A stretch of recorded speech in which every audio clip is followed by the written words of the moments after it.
sa akin ni Ruru, kung sino po si Vanessa, doon po sa banda po namin sa Black Rider.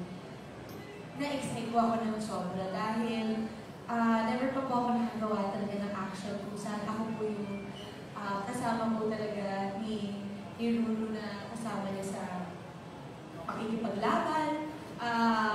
Kaya na-excite po talaga ako. Siguro ako parang Game of Thrones.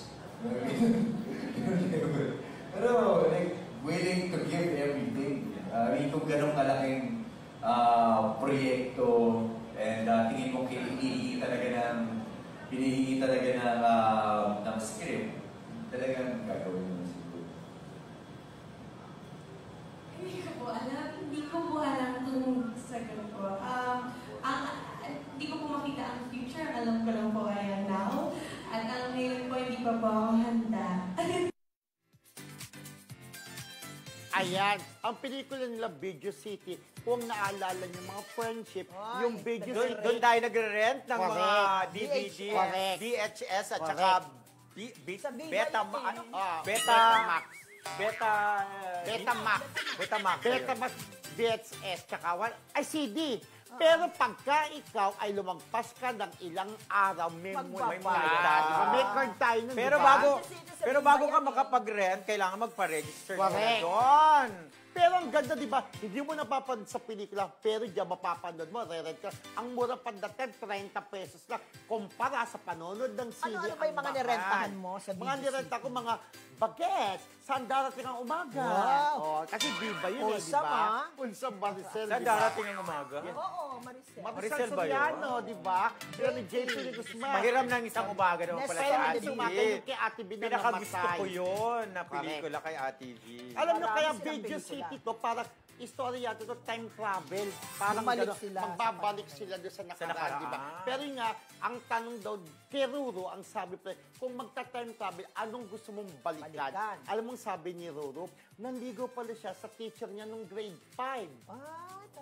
So, pero hindi naging sila. Magta-time travel tayo pabalik. Pabalik yung istorya na Anong babalikan Video mo? City. Ako kung magbabalik ako, gusto ko kasama ko pa rin yung nanay ko, tatay ko, yung akin. Ako naman, Pamilya. Ako naman kung may babalikan ako, gusto ko yung life ko sa province talaga. Masaya. Yung masaya na, na andun lang, pero walang mga intriga, yung mga gano'n. Parang malayo ka sa showbiz. Simpleng. Pero, syempre, andito na tayo, ano naman ang magagawa natin. Siyempre, pabalikan mo, Ikaw. kasama mo yung mga mahal mo sa buhay. Yun na, di ba? Pare-pare sa'yo, di ba?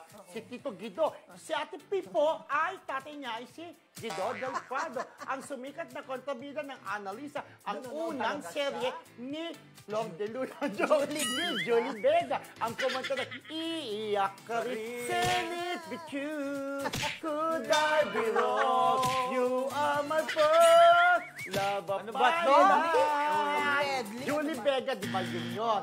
Yung pelikula niya. Nabang ka. Nabang. Bang! Ganon. Namatay. Wala na. Namatay po si Julie Vega, pero kung nakita niyo si Julie Vega, ang ganda-ganda. Napakaganda. Ang mga mata niya, ang hinita. Ang huling napanood ko na pelikula ni Julie Vega, yung iiyak ka rin. Silang dalawa ni Dane Santos, DJ Abellana. Diba? Grabe yung yan ang mga pelikulang 80s yun. na mga Diba? idols. Kasi balik tayo sa ano, diba? Yung travel, no? Kaya balik tayo, diba? Babalikan ko talaga yun. Tsaka yung mga natin, kabataan days natin, parang walang problema, no? Grabe, ang sarap balikan. Babalikan kong era talaga yung 80s. Ako yung 80s talaga. din. Kasi time travel yung Video City, diba? Saya-saya. Yun, di ba? Sabi niya, ito, ano masasabi niyo yung pagpapasexy ni Yasi at Ruru? It's about time naman na pwede nang gumawa sila ng Mature roles sexy. na dapat ang gawin nila. Pwede Natural naman. ka. Sexy naman si Ruru, Sexy si Ruru. Sexy rin naman si Yasi, di ba? At may chance ba? May sinabi ba ni Yasi na may chance na magpa-sexy siya or si Ruru? Magpa-sexy lang naman. kung pero magpapakita ng dahil sa bagay naman si yun, Yasi nag-endorse na ng isang inumin, pa-sexy siya doon. So, kaya niya. Diba? Baka, Pwede. if the price is right. Diba?